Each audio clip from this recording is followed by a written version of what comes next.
Bonjour à chacun et à chacune de vous. Ici Paul-André Durocher, archevêque de Gatineau et administrateur apostolique de Mont-Laurier. En ce vendredi 3 avril, je viens auprès de vous pour partager quelques réflexions sur la parole de Dieu, les lectures qui sont proposées par la liturgie aujourd'hui et voir comment ils peuvent nous éclairer. Je vous invite, j'espère que vous avez la chance, après avoir écouté ces quelques réflexions, de prendre le temps par vous-même de lire ces textes dans la Bible, d'y réfléchir, de prier avec eux, de voir comment ils vous inspirent, comment ils vous parlent, de sorte que vous-même vous deveniez, on pourrait dire, des méditateurs de cette parole. C'est comme ça qu'il faut habiter cette parole et même la reprendre à quelques reprises durant la journée. C'est mon souhait un peu. La première lecture d'aujourd'hui, c'est du livre de Jérémie. Ceux et celles qui me suivent depuis quelques jours vont se rappeler qu'on avait lu samedi dernier un extrait de ce prophète qui vivait à l'époque de l'exil, un extrait où il parlait de son expérience, une expérience pénible souvent. Ces passages qu'on trouve ici et là dans le livre de Jérémie, on les appelle les confessions de Jérémie. Et c'est comme s'il il gardait un journal et puis là, il parle à Dieu aussi. Alors, cette confession ressemble beaucoup à celle qu'on a lue samedi dernier. Moi, Jérémie, j'entends les calomnies de la foule, hein. C'est la foule qui se tourne contre lui parce que la prédication de Jérémie n'était pas populaire. Dénoncez-le. Allons le dénoncer. Celui-là, l'épouvante de tous côtés. Il est comme celui qui sème l'épouvante. Parce que Jérémie, il disait, écoutez, si vous ne vous détournez pas du chemin sur lequel vous êtes, vous en allez vers la catastrophe. Alors il dit, ah oui, il annonce l'épouvante de tous côtés. Jérémie continue en écrivant, tous mes amis guettent mes faux pas, hein, même ses amis guettent ses faux pas en disant peut-être se laissera-t-il séduire, nous réussirons et nous prendrons sur lui notre revanche. Et il affirme ici sa foi et c'est presque des mots identiques au texte qu'on a lu samedi dernier. Le Seigneur est avec moi tel un guerrier redoutable. Mes persécuteurs trébucheront. Ils ne réussiront pas. Il est convaincu que ce n'est pas lui qui va finir par trébucher. Le Seigneur va prendre soin de lui. Leur défaite les couvrira de honte et d'une confusion éternelle et inoubliable. Et là, il adresse à Dieu une prière. Seigneur de l'univers, toi qui scrutes l'homme juste, toi qui vois les reins et les cœurs, hein, les sentiments et les pensées, fais-moi voir la revanche que tu leur infligeras, car c'est à toi que j'ai remis ma cause. Et là, il va encore plus loin que dans le texte qu'on avait lu samedi dernier. Là, non seulement il confie sa cause au Seigneur, non seulement est-il confiant, mais il finit avec une louange. Chantez le Seigneur, louez le Seigneur. Il a délivré le malheureux de la main des méchants. Déjà, il voit la victoire du Seigneur et il loue le Seigneur pour cette victoire. Vous savez, dans l'Ancien Testament, dans beaucoup des psaumes, on distingue le chemin des justes, le chemin des méchants. Jérémie, évidemment, se met parmi les justes et ceux qui l'opposent sont les méchants. Et il dit, bon, le Seigneur va s'occuper des méchants, il va déjouer leurs plans, tandis que nous, les justes, nous allons vivre. Mais en Jésus-Christ, nous avons découvert que personne ne peut se dire vraiment juste. Il y a juste Jésus qui peut dire ça de lui-même. Et de fait, ce texte-là nous fait penser à Jésus, nous fait penser aux gens qui se sont détournés contre lui. On pense dans les textes d'évangile qu'on lit maintenant, ces gens qui ont décidé qu'il doit mourir. Et même ses amis, hein, même parmi ses disciples, Judas qui va le trahir, les apôtres qui vont l'abandonner. Jésus voit ça, mais il est convaincu que son Père est avec lui. Il est le seul juste.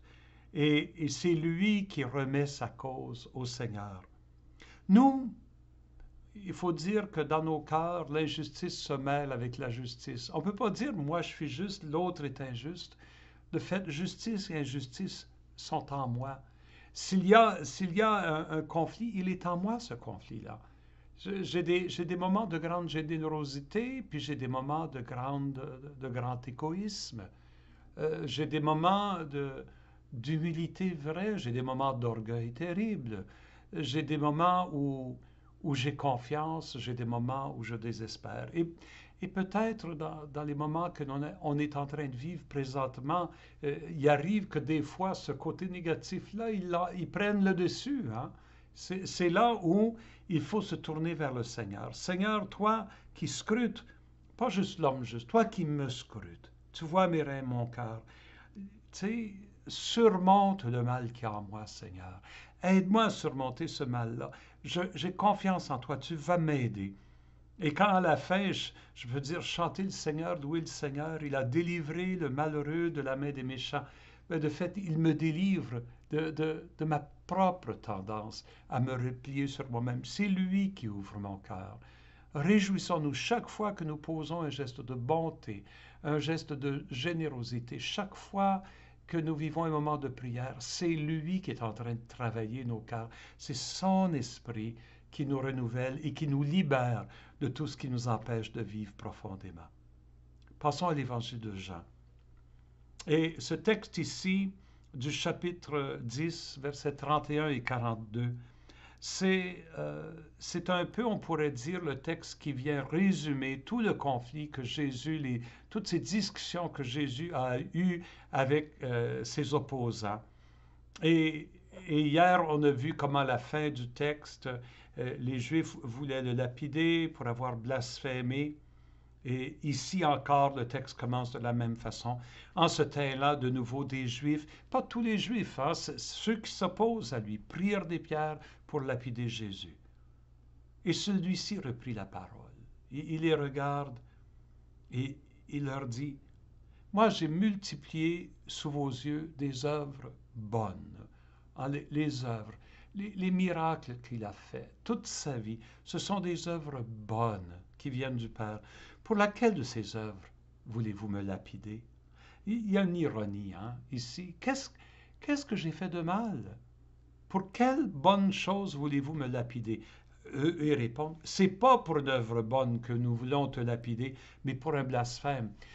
Remarquez que même ses opposants ont changé. Originalement, c'est parce qu'il faisait son œuvre le jour du sabbat ou il dérangeait la loi. Là, ils sont en train de dire non, c'est pas à cause de ses œuvres, mais à cause de ce que tu dis.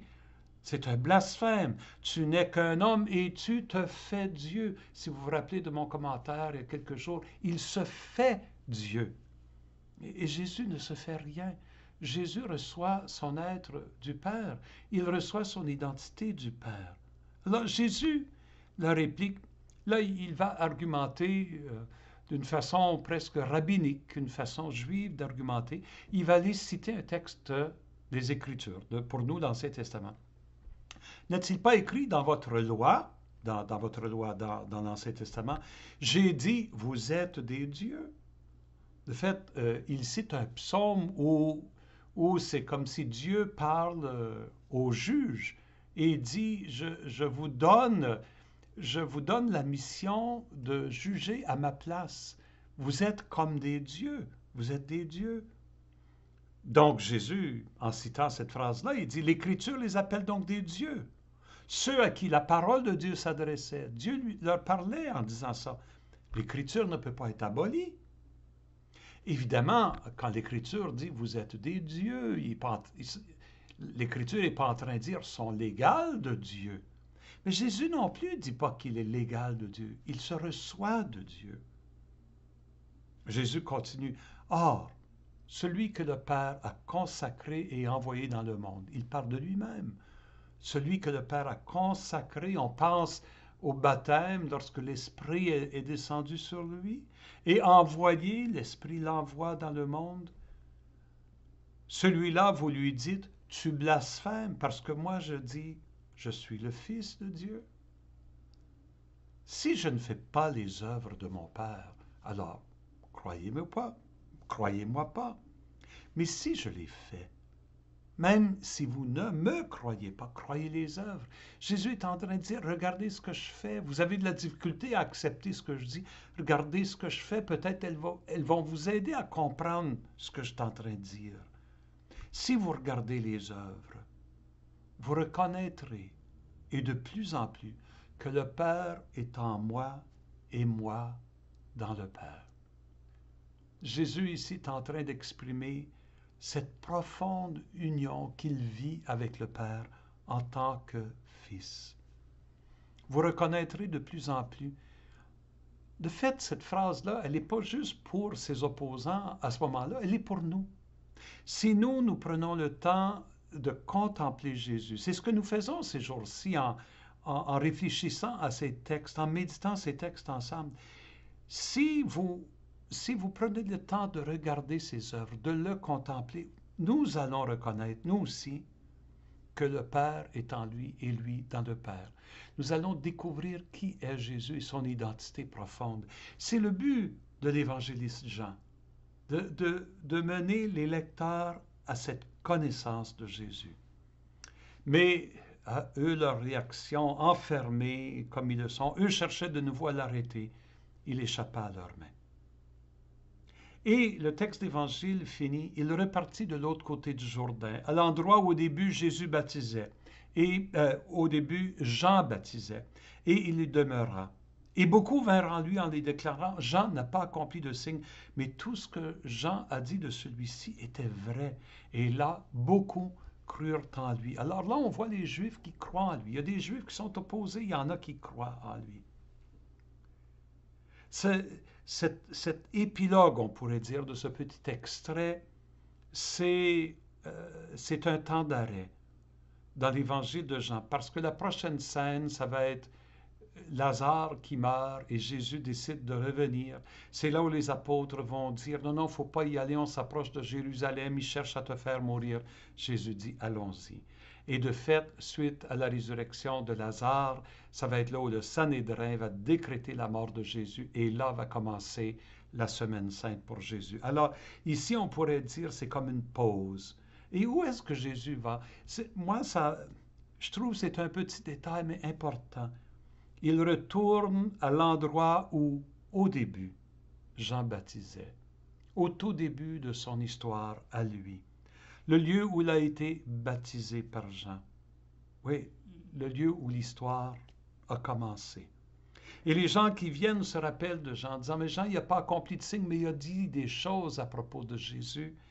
Et tout ce qu'il a dit se révèle comme vrai. Et c'est ça ce qui les amène à la foi.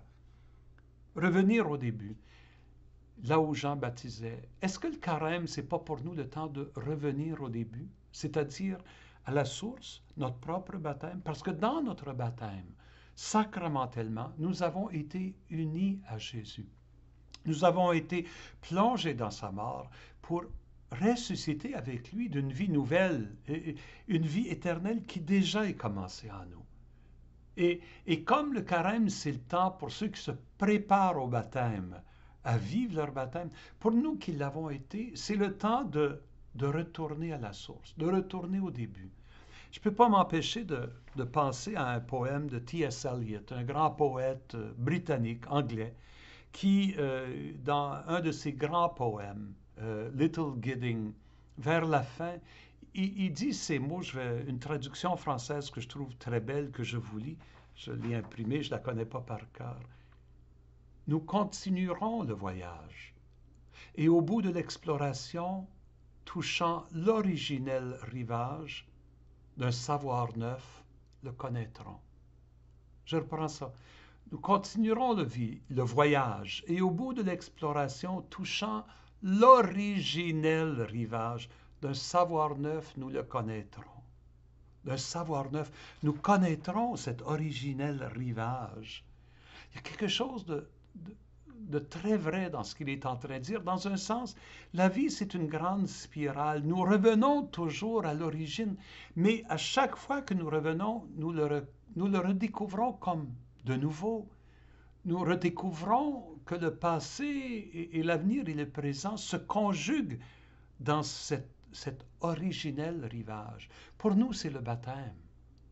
Et, et le carême, c'est le temps pour nous, non pas de faire un cercle, mais de descendre dans la spirale, de revenir au début, mais d'une façon plus profonde, avec plus d'expérience, avec un regard renouvelé. Jésus retourne là, à l'endroit où au début Jean baptisait. Peut-être c'est une invitation pour nous, dans notre cœur, de retourner là, au début, où nous avons été baptisés, de redécouvrir Jésus qui s'est uni à nous à ce moment-là pour nous faire devenir fils et filles de Dieu. Et aujourd'hui, revivre de ce baptême qui a une dimension éternelle. Avec cette pensée, je vous bénis au nom du Père, du Fils et du Saint-Esprit. Amen.